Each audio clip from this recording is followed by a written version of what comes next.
The pain in my ribs made it hard to breathe as I sat down at the Christmas dinner table. My daughter Emily shot me a warning glance, then smiled at the assembled guests. Brandon, my son-in-law, raised his wine glass and announced loudly, "A toast to Marcus, still tough as nails, even after that nasty fall down the cottage stairs."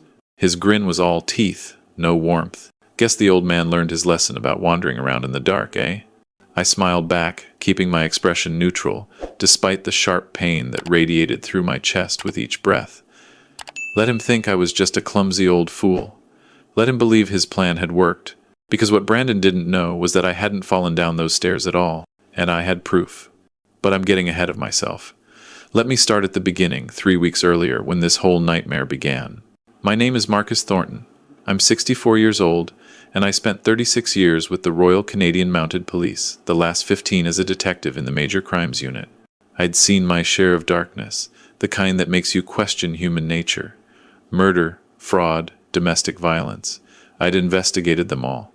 I thought retirement would mean peace. Quiet mornings with my late wife, Margaret's garden, maybe some fishing at the lake. Margaret passed 2 years ago. Cancer. She fought hard, but in the end it took her. After that, my daughter Emily became everything to me. She was our only child, a nurse at Street Boniface Hospital in Winnipeg. Smart, caring, with her mother's kind eyes. When she married Brandon 5 years ago, I'd had my reservations. The guy was a real estate developer, always talking about his next big deal, always spending money he didn't quite have yet. But Emily loved him, and I kept my concerns to myself. That's what fathers do, right? It was early December when Emily called. I was in my workshop behind the house building a bookshelf for my spare room. My phone buzzed, and her face appeared on the screen, bright and smiling. "Dad, how are you?" "Good, sweetheart, just working on a project." "What's up?" "Well, Brandon and I were talking, and we realized you haven't been up to the cottage since Mom passed. We thought maybe it would be nice to go there for a weekend. Just the 3 of us. Get away from the city, spend some quality time together. What do you think?" The cottage. Margaret and I had built it 20 years ago on Lake Winnipeg, about an hour and a half north of the city. It was our sanctuary, our escape. I hadn't been back since she died. Too many memories. "I don't know, Em. It's winter. The roads can be rough, and the cottage isn't exactly set up for cold weather stays." Brandon's already thought of that. He had the heat turned on remotely, and he's been checking on the place. "Everything's ready. Plus, it would be good for you, Dad. You've been cooped up in that house for too long." "Please?" There was something in her voice. Not quite desperation, but close. I wondered if she and Brandon were having problems. Maybe she wanted neutral ground to talk things through. "All right," I agreed. "When were you thinking? This coming weekend? We could drive up Friday afternoon, stay through Sunday. I'll make Mom's famous beef stew." That sealed it. Margaret's beef stew had been my favorite. "Okay, sweetheart, count me in." "Perfect. Brandon will pick you up Friday at 2. Love you, Dad." "Love you too, Em." I hung up, but something nagged at me. Maybe it was 36 years of cop instinct, or maybe it was just grief making me paranoid, but Brandon offering to turn on the heat and check on the cottage seemed oddly generous. He'd never shown much interest in the place before, always complaining it was too far from the city, too rustic, too boring. I pushed the thought aside. Maybe he was trying to be a better son-in-law. Maybe he was making an effort for Emily's sake. Friday arrived cold and gray, typical Manitoba December weather. I packed a small bag with warm clothes, my medication for the high blood pressure I'd developed since Margaret's death, and a book I'd been meaning to read. At 2 o'clock sharp, Brandon's black Ford F-150 pulled into my driveway. He was alone. "Where's Emily?" I asked as I climbed into the passenger seat. "Change of plans," Brandon said, pulling back onto the street. "She got called in for an emergency shift at the hospital, some kind of pile-up on the perimeter highway. She'll drive up tomorrow morning when her shift ends." "Should we wait for her then?" "Nah." She insisted we go ahead. Said she didn't want to ruin the weekend. "You know how she is, always putting work first." There was an edge to his voice when he said that. We drove in silence for a while. Brandon seemed tense, checking his mirrors frequently, his jaw clenched. I tried to make conversation. "How's the real estate business?" Busy. Always busy. Got a few developments in the works. That's good. More silence. Then, actually, Marcus, I wanted to talk to you about something. Here it comes, I thought. He needs money. I'm expanding the business, looking at some commercial properties. Big investment, but the returns could be substantial. I was wondering if you might be interested in partnering up. You know, use some of your retirement funds. It's a sure thing. There it was, I kept my voice neutral. How much are we talking about? Well, to get a decent stake, probably around 200,000. But like I said, the returns would be excellent. 30–40% annually. I'd heard that pitch before, from fraud artists and Ponzi scheme operators. No legitimate investment guarantees those kinds of returns. Let me think about it, I said. Brandon's knuckles went white on the steering wheel. Sure, take your time, but I need to know soon. The opportunity won't last forever. We pulled off the highway onto the gravel road that led to the cottage. The trees closed in around us, heavy with snow. The sun was already setting, painting the sky in shades of orange and gray. Brandon drove fast, too fast for the conditions, and the truck fishtailed on the icy patches. Easy, I said. No need to rush. He didn't slow down. We arrived at the cottage as darkness fell completely. It looked smaller than I remembered, more isolated. The nearest neighbor was 3 kilometers away. No cell service out here, either. We'd installed a landline years ago for emergencies, but I hadn't checked if it still worked. Brandon grabbed his bag from the back seat and mine. I'll get these inside. You go ahead and start the fire. The cottage was cold, despite Brandon's claims about having the heat turned on. My breath came out in clouds. I found the thermostat and cranked it up, then moved to the fireplace. The wood bin was empty. Brandon, we need to get firewood from the shed. I'll do it in a minute. Just let me unpack. He disappeared into one of the bedrooms, closing the door behind him. I heard him talking, probably on his phone while he still had a signal from the road. The tone was urgent, hushed. I put on my coat and went outside to get the firewood myself. The shed was around the back of the cottage, accessible by a set of wooden stairs that led down from the deck. The stairs were old, weathered by years of harsh Manitoba winters. Margaret had always said we needed to replace them. I grabbed the wood, loaded my arms full, and started back up. That's when I noticed it. The second step from the top had been sawed partway through, the cut hidden by a thin layer of snow. If someone put their weight on it, it would snap, sending them tumbling down onto the frozen ground 2 meters below. My blood went cold, and it had nothing to do with the temperature. I examined the cut more closely, brushing away the snow. Fresh sawdust stuck to my gloves. This had been done recently, within the last few hours. I carefully stepped over the damaged stair and went back inside. Brandon was in the kitchen, pulling groceries from a cooler. Found the problem with the stairs, I said, watching his face carefully. Second step is rotted through. Almost fell right through it. We'll need to be careful. His expression didn't change. Oh yeah? That's dangerous. Good thing you noticed. I'll take a look at it tomorrow in the daylight, see if we can fix it. He was good. I'd interrogated hundreds of suspects over my career, and Brandon's poker face was better than most. But there was a tell, a tiny twitch at the corner of his left eye. He was lying. Yeah, I said slowly. Good thing. That night I barely slept. I lay in the bedroom I'd shared with Margaret, staring at the ceiling, my mind racing. The sawed stare, Brandon's lies about the heat being on, the pressure to invest money. Emily conveniently called away. A pattern was forming, and I didn't like where it pointed. The next morning I woke to find Brandon already up, coffee made. He seemed cheerful, almost manic. Morning, Marcus. Sleep well? Well enough. When's Emily supposed to arrive? She texted me. Her shift ran long.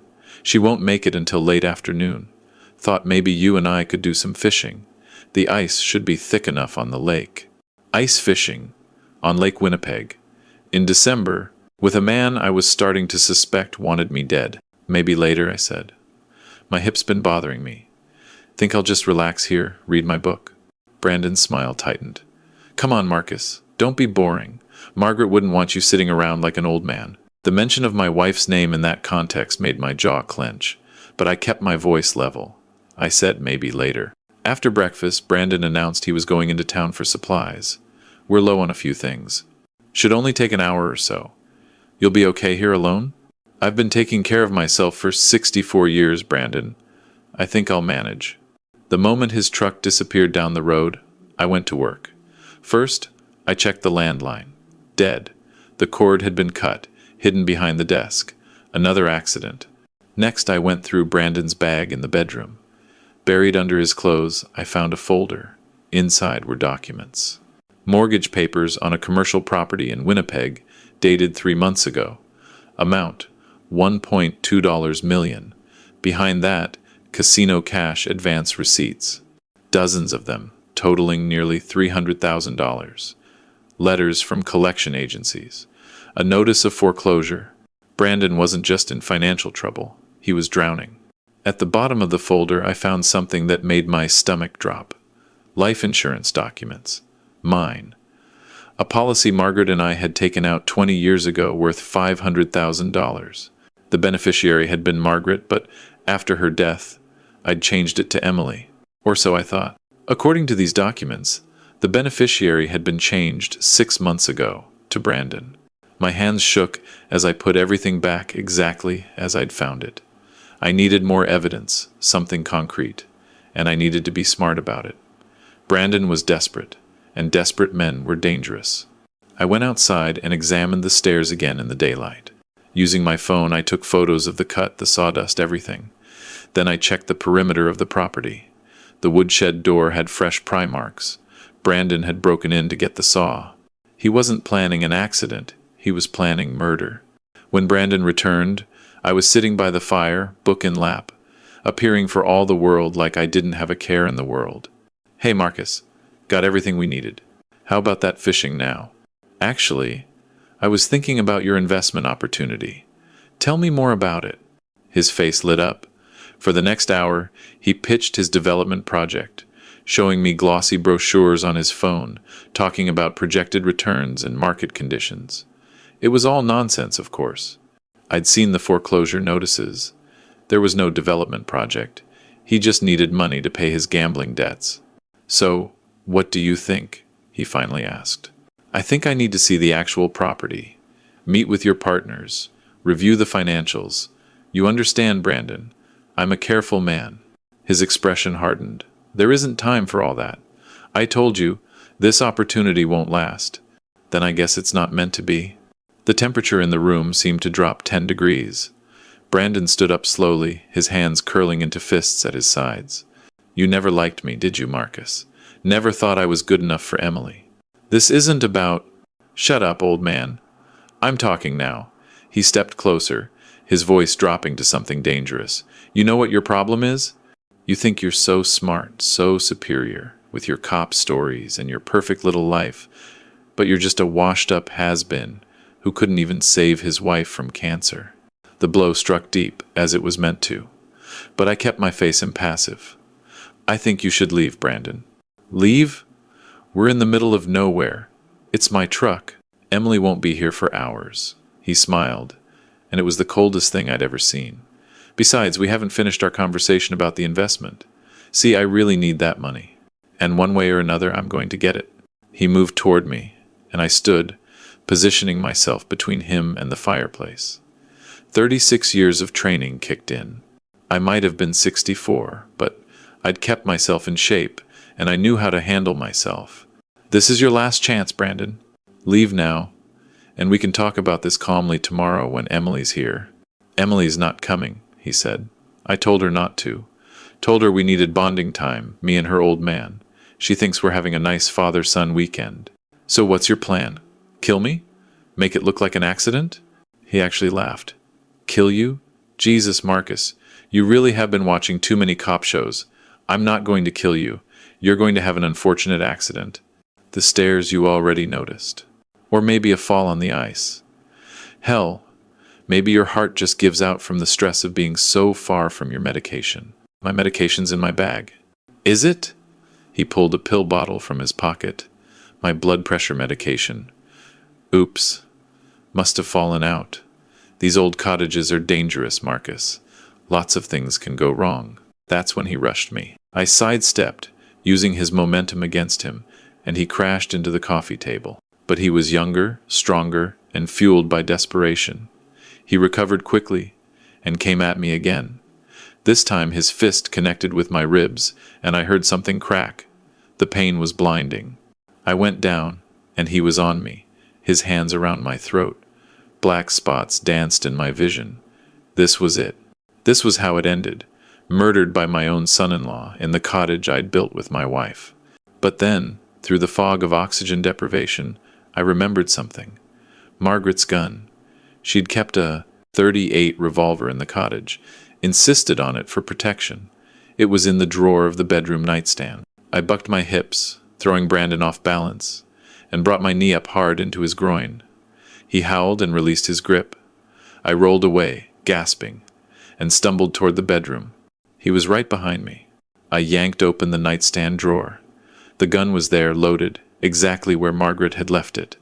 I spun around just as Brandon reached me, and he froze, staring down the barrel. "Back off," I wheezed, my throat raw. "Now." He raised his hands, but his eyes were calculating. "You won't shoot me, Marcus. You're a by-the-book cop. Besides, how would you explain it to Emily? Self-defense. And you'd be surprised what I'll do to survive." I gestured toward the main room. "Move, slowly." He complied, walking backwards. I followed, keeping the gun trained on him. My ribs screamed with each breath, but adrenaline kept me upright. "Sit in that chair." Hands on the armrests, where I can see them.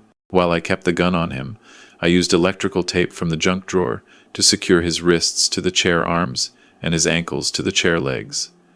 Not perfect, but it would hold him for a while. "You can't keep me here," he said.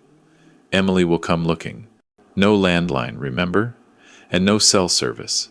Emily won't worry until tomorrow at the earliest. By then the RCMP will be here." His face went pale. "What did you do?" "Before you got back from town, I walked to the road. Got just enough signal to send some texts. To Emily. To my old partner at the detachment. Told them both that I was concerned about some things I'd found. That I needed help. My partner's probably already on his way. It was a bluff. I hadn't made it to the road. But Brandon didn't know that. "You can't prove anything," he said, but his voice lacked conviction. I pulled out my phone and showed him the photos of the sod stair. "Actually, I can, plus the documents in your bag about my life insurance policy. The forged signature changing the beneficiary. That's fraud, Brandon. And combined with the assault I just endured, the attempted murder charges are going to stick." His face crumpled. "I didn't mean for it to go this far.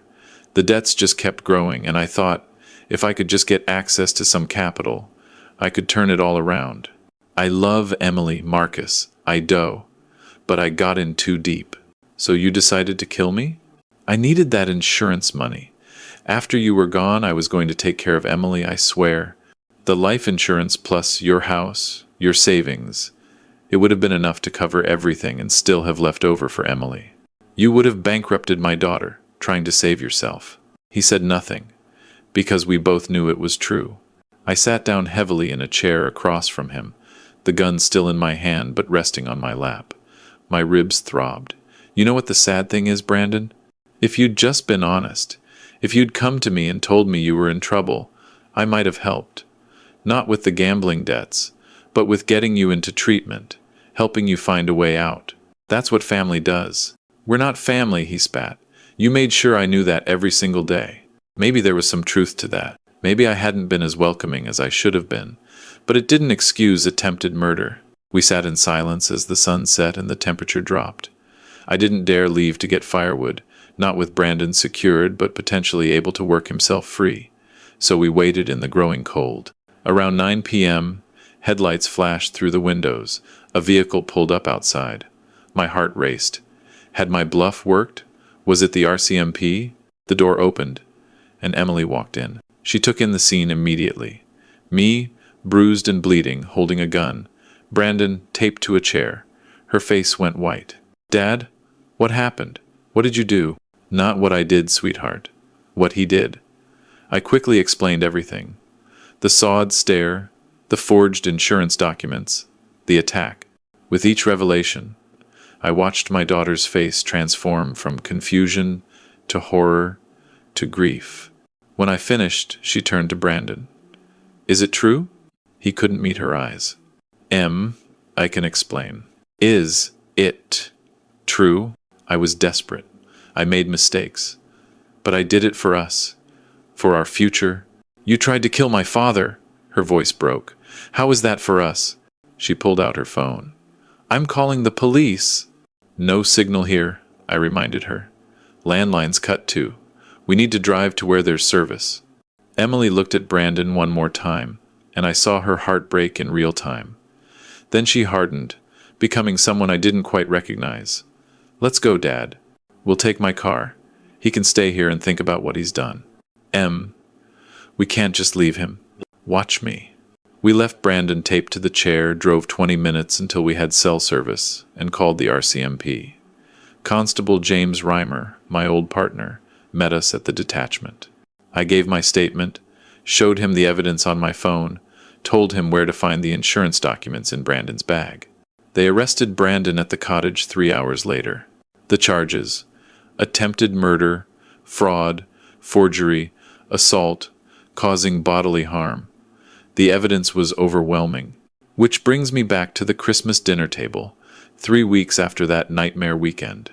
The broken ribs Brandon gave me were still healing, making it hard to breathe, hard to sit upright for long periods. But I'd insisted on hosting the family dinner anyway. Emily deserved some normalcy after everything she'd been through. Brandon, of course, was out on bail, pending trial. His lawyer had convinced the judge he wasn't a flight risk, not with Emily still legally his wife.